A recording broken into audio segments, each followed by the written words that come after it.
Baik, muslimin-muslimat rahmatullah sekalian.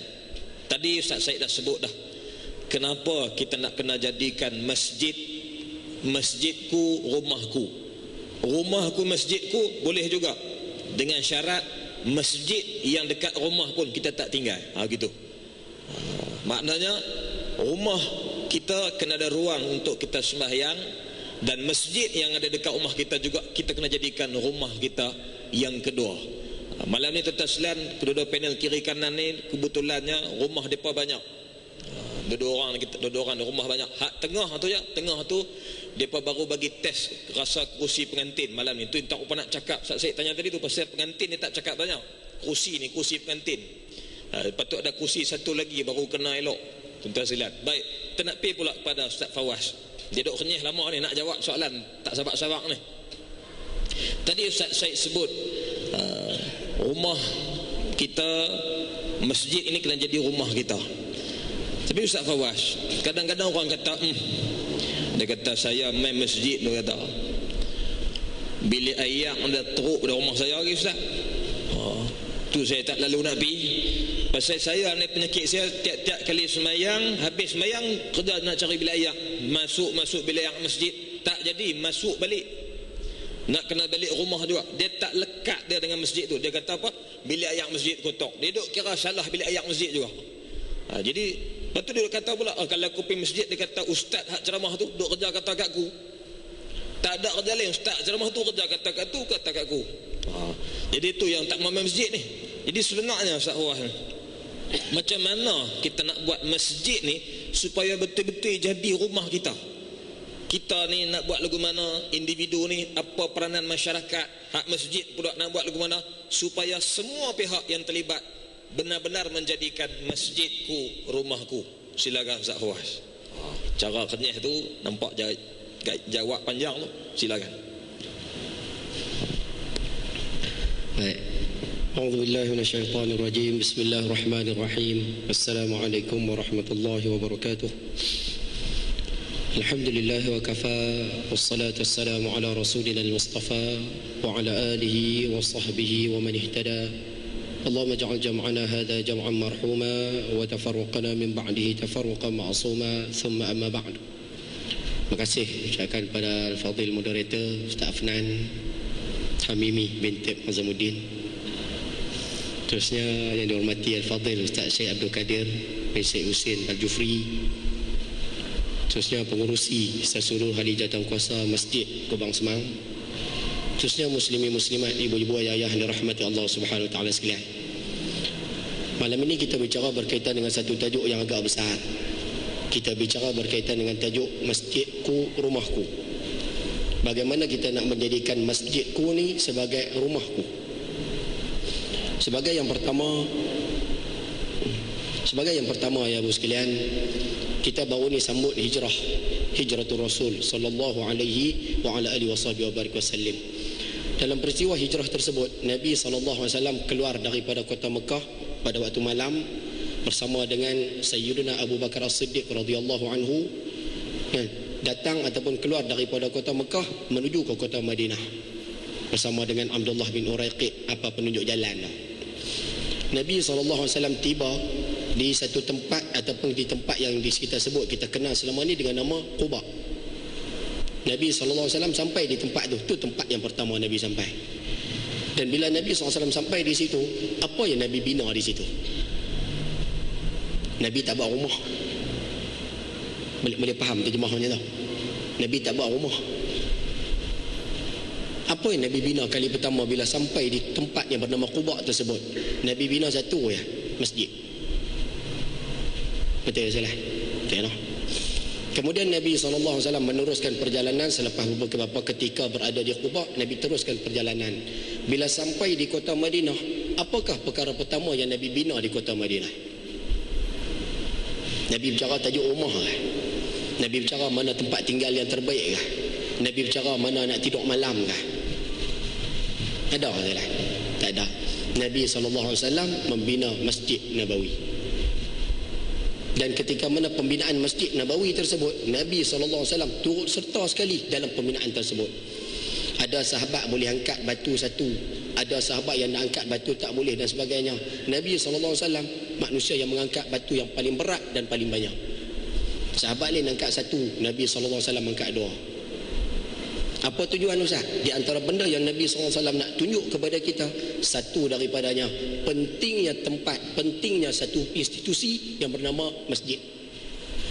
Dan Nabi SAW nak tunjuk kat kita antara masjid dengan rumah, masjid lebih penting untuk kita bercara daripada rumah sendiri. Boleh faham bahasa tu lah?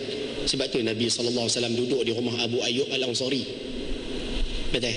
Cerita unta minta berjalan sendiri, kan, fa innaha ma'muratun, biarkan unta ni biar dia berjalan sendiri cari tempat tinggal. Yang akhirnya dia berhenti di rumah Abu Ayyub Al-Ansari. Nabi SAW duduk di bahagian bawah. Masjid Nabi bina, tapi rumah Abu Ayyub Nabi duduk di bahagian bawah. Abu Ayyub Al-Ansari malam pertama tak boleh tidur langsung. Sebab apa? Sebab jasad manusia yang paling mulia berada di tingkat bawah. Dia tidur malam sekalian, waktu nak bergerak, contohlah rumah lebih kurang macam ni lah. Dia nak bergerak daripada sana ke sana, dia tak jalan terus, dia pusing kat tepi dinding. Sebab apa? Takut berjalan atas jasad yang paling mulia atas muka bumi ni. Takut lalu atas Nabi SAW. Akhirnya esok minta tukang duduk di sebelah atas pula. Suruh Nabi SAW naik ke tingkat atas, dia dengan keluarga duduk tingkat bawah. Poin yang kita nak sebut di sini, Nabi SAW nak tunjuk pada kita kepentingan masjid tu berbanding dengan kepentingan rumah. Sebab itu ayah-ayah, ibu-ibu rahmati Allah Subhanahu Wa Taala sekalian, alhamdulillah kita syukur kepada Allah Subhanahu Wa Taala, kita hidup pada hari ini Allah Subhanahu Wa Taala bagi kita banyak kemudahan. Dan di antara kemudahan, kesenangan, nikmat yang Allah bagi pada kita, masjid yang cukup banyak di tempat kita. Kita di Pulau Pinang ada lebih kurang 220 masjid. Negeri Kemetok tapi masjid ada lebih kurang 220 masjid ni jalan. Baik. Bila masjid ada, masjid dibina oleh orang-orang terdahulu, masjid dibina dalam keadaan yang cantik, serba lengkap dan sebagainya. Apa peranan kita pula untuk menghidupkan rumah Allah Subhanahu Wa Taala ni? Takkan bina saja sekalian, takkan duk biak saja macam tu bahasa kampung kita tu. Takkan bina masjid biak macam tu saja Nabi SAW tunjuk kepentingan masjid. Maknanya di sini kita hari ini ada perkara yang perlu kita buat untuk memakmurkan, untuk menghidupkan masjid yang disebut sebagai rumah Allah Subhanahu Wa Taala ni. Ayah ibu bunda rahmati Allah Subhanahu Wa Taala sekalian, saya nak petik kata-kata beberapa orang ulama sekalian, beberapa orang sahabat. Mudah-mudahan kita kongsi sama-sama sebelum kita bahas ni. Antara yang pernah mengungkapkan kata-kata adalah Abu Sa'id Al-Khudri, seorang sahabat Nabi SAW. Beliau mengatakan, apabila kamu melihat seorang pemuda, dia duduk pimai ke masjid, masuk semayang waktu azan, dia mai ke masjid, azan, mai ke masjid semayang. Abu Sa'id Al-Khudri mengatakan, ketahuilah, tolong retilah, tolong fahamlah, orang hak mari masjid 5 waktu sehari tu, orang tu orang beriman. Itu bukti kata dia orang beriman. Satu. Yang kedua, Abdullah bin Abbas radhiyallahu anhu pernah menyatakan, barang siapa yang mendengar azan di masjid, dengar orang panggil, orang bang dan sebagainya, tapi dia tak mau mari ke masjid. Dia dengar orang azan, dia dengar orang bang, tapi dia tak mau mari ke masjid. Abdullah bin Abbas sebut, orang ni sebenarnya tak mau jadi baik.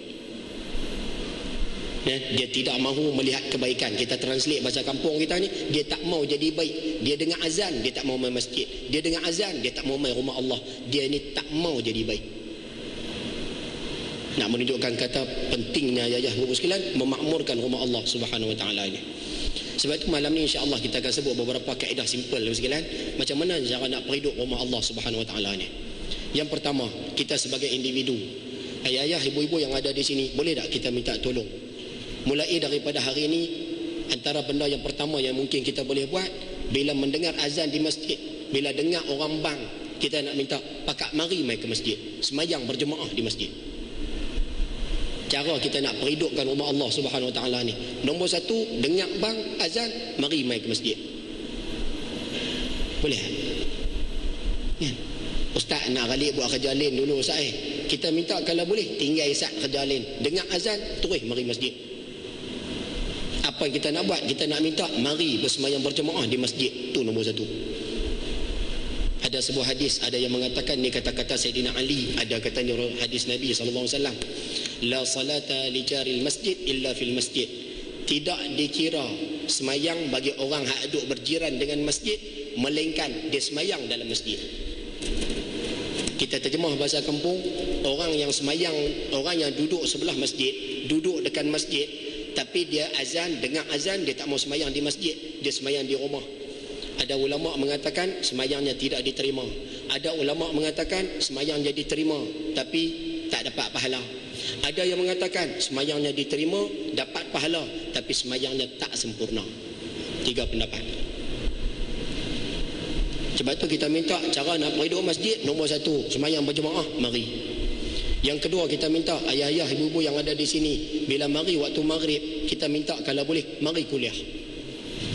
Ulama mengatakan kullu kunuzin, khazanah akhirat ni, khazanah akhirat ni, dia banyak berada di antara ma bainal maghrib wal isya.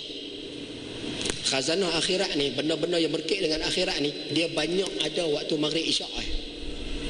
Sebab tu kita minta kalau ada majlis ilmu, ada kuliah, kita minta mari. Ustaz nak tengok bola saya, balik sekejap lagi lah tengok saya lah. Tadi saya duduk beletiak di satu tempat saya lah. Dia marah. Kita sebut di satu tempat. Nabi SAW pesan, apabila hampir waktu maghrib, Nabi kata panggil anak-anak masuk dalam rumah. Bila dekat-dekat nak maghrib, Nabi kata panggil anak-anak masuk dalam rumah. Anak-anak yang duduk naik basikal, naik motor, panggil balik masuk rumah. Apa anak kita duduk main bola, panggil balik masuk rumah. Bini duduk sembang bawah pokok pelang tu, panggil balik masuk rumah. Dekat-dekat nak maghrib, panggil balik masuk dalam rumah semua. Sebab apa? Inna syaitan, kerana setan dia kelewat mata waktu tu. Baik, kalau hak ni clear ni, boleh dengar macam mana? Minta maaf no, serak-serak sikit. Baik, kerana syaitan banyak pada waktu tersebut. Sebab tu kita minta kalau boleh ayah-ayah ibu sekalian, bila mari waktu maghrib, nombor 1 panggil anak-anak. Dekat-dekat maghrib, panggil anak masuk dalam rumah. Dan kita minta bila masuk waktu maghrib, kita minta semua pakat mari ke masjid. Dan selepas waktu maghrib, kita minta duduklah dalam rumah Allah Subhanahu Wa Taala ni, dengar kuliah, dengar majlis ilmu. Minta maaf saya lah, kita minta maaf, saya ni jenis ustaz kampung macam ni lah. Kita bila kita keluar pergi ke tempat lain, kita keluar daripada Pulau Pinang macam lain, jumpa dengan orang-orang di luar, boleh dikatakan masyarakat di negeri lain banyak yang cemburu dengan Pulau Pinang. Kita jumpa sendiri anak-anak muda, kita jumpa orang-orang yang dah berusia, kita jumpa orang veteran. Mereka kata, ustaz, kami ni jealous ni orang Pulau Pinang saya. Bila kita tanya apa siapa nak cemburu, dia kata kami cemburu satu ya, masjid di Pulau Pinang ni hidup saya. Dia kata daripada Libung Tebai sampai Penaga saya, semua masjid boleh kata banyaklah hidup dengan majlis ilmunya, dengan kuliahnya, dengan program-programnya saya. Sampai kalau kata buat hari Ashura, buat puasa apa, buka puasa perdana di masjid tu lah ni. Dia kata masjid lah ni orang berhidup saya. Allahu Akbar. Kami, dia kata tempat kami tak ada. Tempat kami tak ada. Dia kata nak boleh kuliah tetap malam, harus saya seminggu 3 kali ya. Tu pun semua kuliah tajwid ni 3 kali seminggu. Dia kata bila kami main kerja Pulau Pinang, duduk di Pulau Pinang Ustaz, tiap-tiap malam pergi kuliah. Bila kami balik ke kampung kami jadi macam sunyi. Tak ada benda dalam diri saya, rasa kosong. Nampak lah, orang di luar Pulau Pinang seronok nak duduk di negeri Pulau Pinang sebab majlis ilmu hidup. Kita orang Pulau Pinang, maghrib-maghrib duduk tengok, maaf sekiranya aku tak sempurna. Tak betul? Maghrib-maghrib duduk tengok cerita sekalian. Majlis ilmu tak mari pada rumah sebelah masjid. Sebab tu kita minta kalau boleh mulai daripada hari ni semayang berjemaah, mari satu. Yang kedua kita minta majlis ilmu mari. Tadi Al-Fadil Ustaz Syed Abdul Qadir Jufri sebut berkaitan dengan masalah tandah. Fadil Ustaz Afnan pun ada komen sikit tadi masalah tu. Saya dah sebut pada kuliah kemarin pagi sekalian, tengah hari kemarin kuliah Jumaat. Kita nak minta ayah-ayah yang ada di sini bila mari ke masjid surau lah khususnya. Kalau kata masuk dalam tandah, nampak dalam tandah tu kotor. Kan, contohlah dalam lubang tandas tu ada najis Ustaz. Orang Kedah, orang Penang sebut apa? Tahi. Ni ada najih lah, senang kita terjemah. Ayah-ayah yang ada di sini, ambil timba, cedok, curah. Ambil timba, cedok, curah. Ustaz, flash tu ada, tarik flash tu. Nampak budak-budak duk kencing Ustaz dalam tu, tapi dia tak curah Ustaz. Ambil paip, percik. Pasiak penuh Ustaz dalam tandas tu Ustaz. Ambil paip, percik. Walaupun kita tak buat kotak dalam tandas tu, ambil paip, percik. Nampak ada sampah Ustaz, budak-budak makan aiskrim apa semua, dia selit bawah sinki Ustaz. Kemudian Ustaz dia ambil betul apa plastik coklat apa semua Ustaz, dia selit masuk dalam lubang apa, lubang paip tu, lubang kepala paip tu. Kita nak minta, kita masuk dalam tandas nampak benda macam ni, cuci. Walaupun benda ni nampak kecil Ustaz, tapi ganjaran di sisi Allah besar ni. Cuba kita tengok sama-sama Ustaz. Abdullah bin Abbas sebut, Cak nak tak buku lu Ustaz no. Kita boleh lajar sikit, nampak gaya ni tak apa ke no. Cuba dengar hadis ni sama-sama sekalian. Abdullah bin Abbas radhiyallahu anhuma cerita satu kisah. Ada seorang makcik, ada seorang perempuan, kanat tanqutul qada minal masjid. Dia suka kutip sampah yang ada dalam Masjid Nabawi. Hadis ni riwayat Imam Tabrani. Bila Nabi SAW selesai semayang, makcik ni akan masuk dalam Masjid Nabawi. Dia tengok ada biji kurma, dia akan kutip.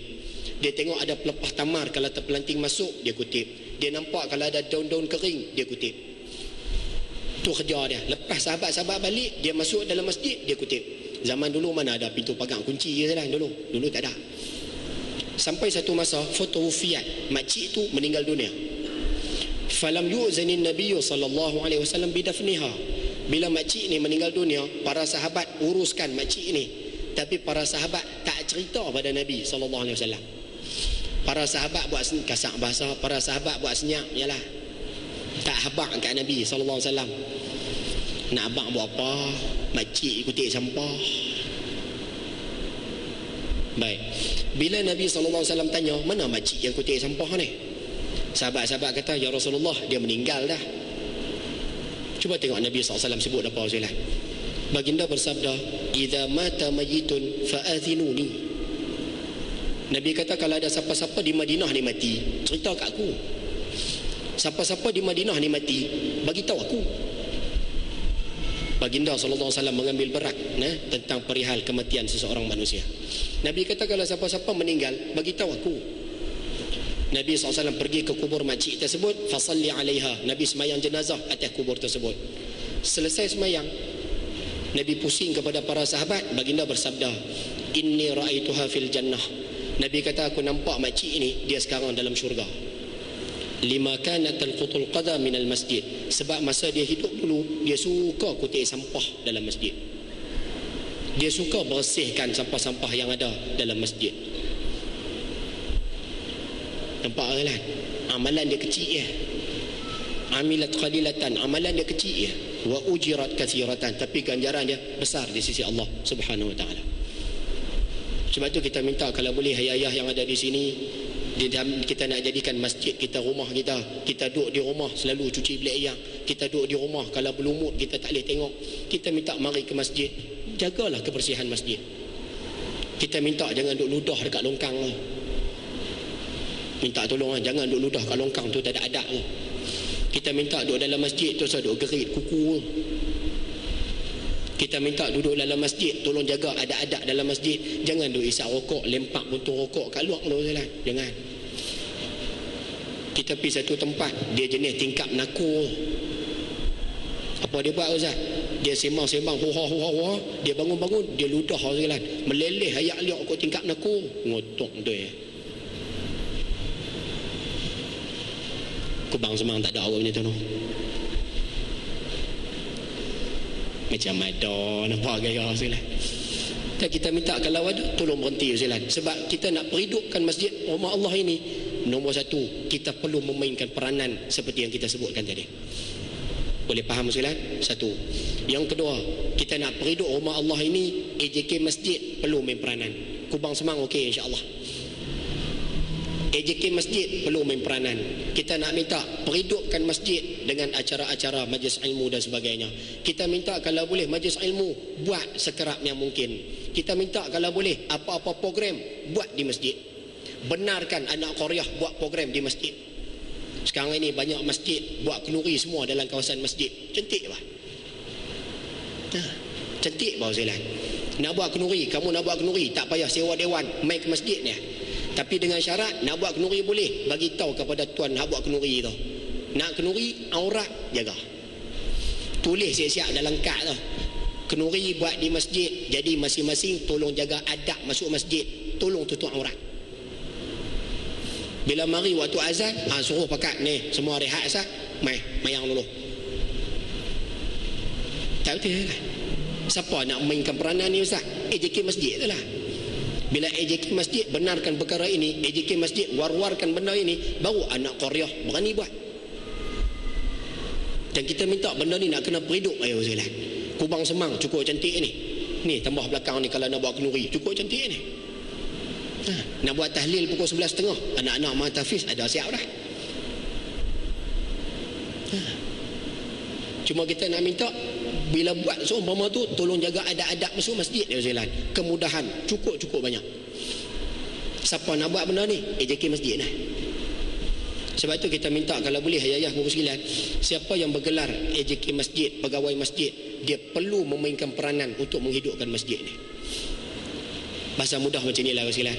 Kau lah rasa tak apa nak faham. Baik. Macam mana cara kami nak perhidup masjid Ustaz? Kami sebagai AJK. Saya pergi turun ke masjid-masjid sekalian. Bila kita mengajar, kita sebut sikit dia cara. Macam mana nak perhidup masjid ni? Kita pun tahu sikit ya. Cuba tiru macam mana Nabi SAW waktu sampai di kota Madinah tu. Baginda semasa sampai di kota Madinah, apa yang baginda berucap? Apa ucapan pertama baginda ketika mula sampai? Ucapan Presiden kota Madinah ketika tu. Nampak? Ucapan inilah yang membuatkan Abdullah bin Salam masuk Islam. Seorang pendeta Yahudi tu masuk Islam. Nabi sebut 4 benda Baginda bersabda, ayuhan nas, hai manusia, afshus salam, sebarkan salam. Wa at'imut ta'am, jamukan makan. Buat kenduri lah, senang terjemah, buat kenduri. Wasallul arham, hubung silaturahim. Wasallu bil lail wan nasu niyam, kamu tidur waktu, minta maaf, kamu bangun waktu malam, waktu orang lain semua lena. Tadkhulul jannata bisalam, kamu akan masuk syurga sejahtera. Hadis ni walaupun pendek sekalian, semua peringkat manusia boleh pakai. Semua peringkat manusia boleh pakai. Ayah-ayah ada di sini, hak mana duk berkeli dengan bini, pakai hadis ni sekalian. Duk berkeli dengan bini seminggu, 2 minggu, 3 minggu, bini duk merajuk Ustaz pakai kaedah 4 yang Nabi sebut ni. Nombor 1 apa dia Ustaz? Sebarkan salam. Balik di rumah, bini 3 minggu dah merajuk dengan kita. Sampai di rumah, Assalamualaikum. Cantik lah. Tak jawab dosa. Sagi dia duduk di dapur, Assalamualaikum. Cantik lah. Tengok tak makan saman juga Ustaz pakai kaedah nombor 2, jamu makan. Ajak dia, jom Jakarta telur ayam basuh lah ni. Faham kaedah tu Ustaz? Tak jadi ke Ustaz? Kalau tak jadi juga, ambil kaedah nombor 3, hubung silaturahim. Kita boleh translate di sini, bawa habis jalan. Bawa pergi Cameron Highland ke, bawa pergi tu apa nama pasar Kemboja, Matang Tok Mahat. Bagi 500 kat dia, ambil. Bagi tahu nak beli apa, abang usul. Nampak tu cara nak bagi baik lah. Tak jalan juga tak jalan juga, ambil nombor 4, wasallu bil lail, kamu bangun malam semayang, angkat tangan doa. Ya Allah, bini aku ni 3 minggu dah tak mau cakap dengan aku. Aku takut nanti dia nusyus pada aku. Ya Allah, kau buka lah pintu hati dia.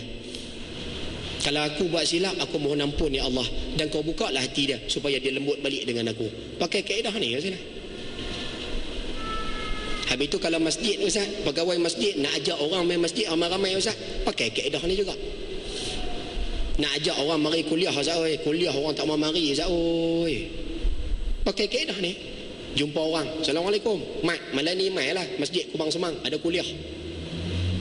Jumpa sehari pula duduk kat bawah pokok pelam tu, Assalamualaikum, wah mai lah jemput, malam ni kuliah. Malam ni ustaz best, ada forum pula, Ustaz Afnan moderator. Contoh. Nampak? Bagi salam, kempen. Bagi salam, kempen. nak ajak orang mari masjid ni. Assalamualaikum, mailah masjid. Sekarang ni masjid kita nak buat kenduri apa semua buat di masjid ni. Kita tiap minggu lah ni makan malam kita bagi. Waktu maghrib buka puasa Isnin Khamis kita buat. Bagi salam, sampaikan pesanan. Tak jalan juga Ustaz oi. Tak jalan juga ambil nombor 2. Buat kenduri. Ayah ibu pun rahmati Allah SWT sekalian. Setakat ni istilah buat kenduri di masjid ni tidak menjadi satu masalah. Sambutan dia macam ni sajalah. Waktu bila? Contoh mudah sekali waktu raya. Pakai buat open house kan? Open masjid lah kan? Buat kenduri lah sambutan hari raya di masjid. Waktu mari sembahyang jemaah 2 saf. Waktu kuliah ada kot 100 orang Ustaz Tapi waktu kenduri raya, sambutan raya buat di masjid 3,000 turun. Tak ada. Faham ke saya cerita ni Ustaz? Tengok senyap yang nampak gaya. Boleh sekalian. Bila kita buat kenduri macam tu 3,000 turun. Cuba kalau buat kenduri tiap-tiap malam. Bengkerak Ustaz buat malam yang ada kuliah. Saya kuliah satu tempat tu sekalian dalam Pulau Pinang ni, tempat tu insya-Allah kalau AJK masjid dia tengok sekalian, insya-Allah lah kita ucapkan tahniah pada mereka. Dia orang buat kuliah bismillahirrahmanirrahim.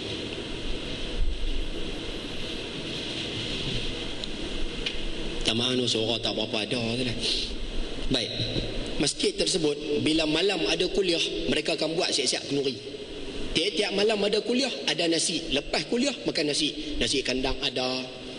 Nasi apa lagi? Ada lah 2-3 jenis. Bihun ada. Kadang roti canai pun ada. Tiap-tiap malam. Yang mana mari semayang, yang mana mari dengar kuliah, habis semayang isyak, makan. Nampak? Bila duk buat macam ni selalu sekalian, kuliah habis 9.30 pun tak apa. Pasal tahu dah, habis semayang ada makan. Habis kuliah ada makan. Dan kuih lama sekalian, orang kuih seronok mari. Pasal apa? Duk nampak ada makan. Makan peri lah senang terjemah. Pakai kaedah nombor 2 ni. Siapa nak tarik orang mari masjid? AJK nak tarik masjid. Cara kedua tak jalan Ustaz Depa mari makan ya, lepas tu depa balik. Ambil poin yang ketiga, wasallul arham, hubung silaturahim. Yang ni kalau boleh ya ibu sekalian, siapa jadi pegawai masjid, hak mana lama tak mari masjid tu, cuba buat 2-3 orang pergi rombongan ke rumah dia. Pergi ketuk pintu rumah dia, dia pun buka pintu, kami ni pegawai masjid, nak mai tengok hang, kok lah mati dah.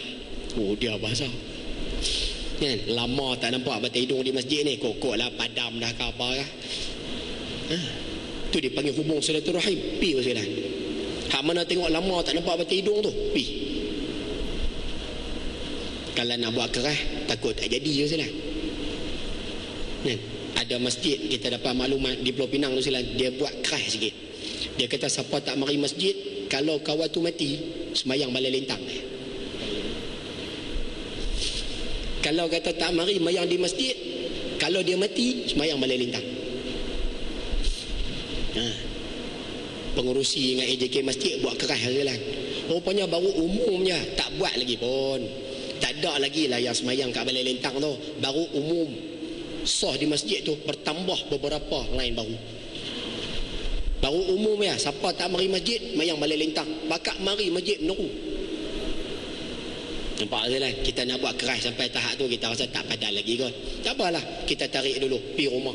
Kalau rasa pi rumah pun tak mari, Ustaz kami pesan kat dia ada kuliah mari majlis ilmu apa, dia kata kirim salam kat tu imam sudahlah. Kalau jenis macam ni sekalian, ambil nombor 4. Pegawai masjid ambil nombor 4. Bangun malam. Bangun malam, angkat tangan doa, ya Allah, aku dah buat banyak benda baru dalam masjid ni Allah.